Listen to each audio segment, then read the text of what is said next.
بسم اللہ الرحمن الرحیم۔ تمام ویورز کا السلام علیکم ورحمۃ اللہ وبرکاتہ۔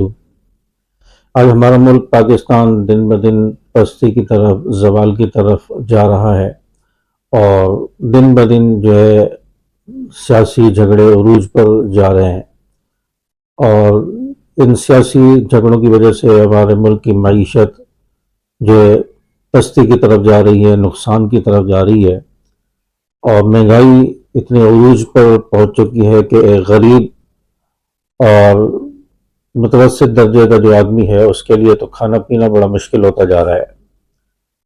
تو اس حوالے سے ویڈیو بھی ہے، اور آخر میں رزق میں برکت کا اضافے کا وظیفہ اور ایک عمل بھی بتاؤں گا، تو اس پر بھی عمل کریں تو انشاءاللہ رزق میں برکت ہوگی اور فائدہ حاصل ہوگا۔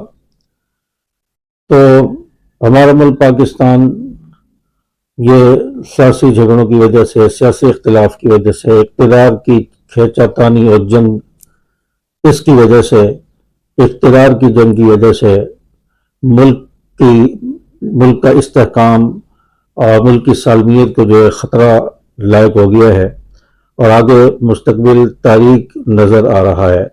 ابھی تو یہ آوازیں بھی لگ رہی ہیں کہ ابھی مہنگائی جو ہے اور عروج پر جائے گی، اور ڈالر کا ریٹ جو 400 تک پہنچنے کا اندیشہ ہے۔ تو یہ اگر سچویشن ہو گئی تو مہنگائی اور ڈبل ہو جائے گی، غریب آدمی کا رہنا پاکستان میں ایک مشکل اور دشوار ہوتا چلا جائے گا۔ تو اس طرف عوام کی طرف کسی کی توجہ نہیں ہے، اقتدار کی جنگ ہے، سیاسی کھینچا تانی ہے، اور اللہ تبارک و تعالیٰ سے دعا کی جائے کہ اللہ تعالیٰ ہمارے ملک پاکستان پر رحم فرمائے، اللہ تعالیٰ میں ایسے حکمران عطا فرمائے جو دیانتدار ہوں، ہمارے وطن کے ساتھ مخلص ہوں۔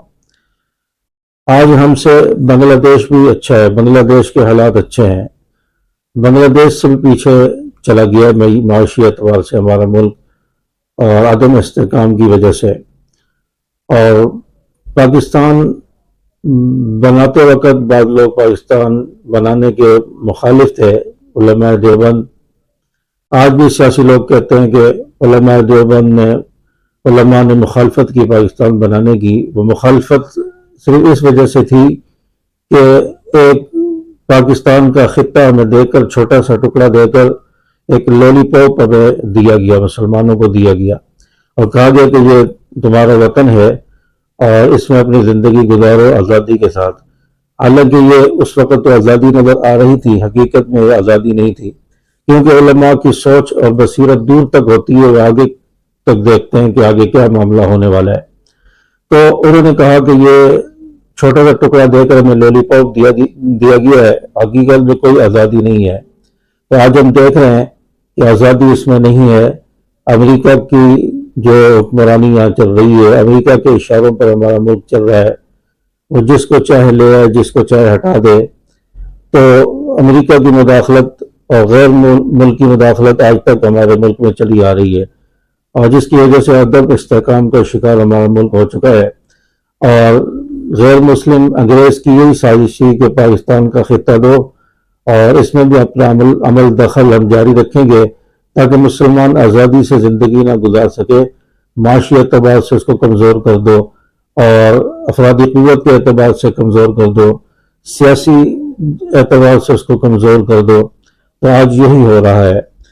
تو اس لیے مہنگائی عروج پر ہے، آگے پتہ نہیں مستقبل میں کیا ہونے جا رہا ہے اور کس طرف ہمارا ملک جائے گا۔ اللہ تعالیٰ ہمارے ملک کی سالمیت کی حفاظت فرمائے، یہ دعا کرتے رہیں۔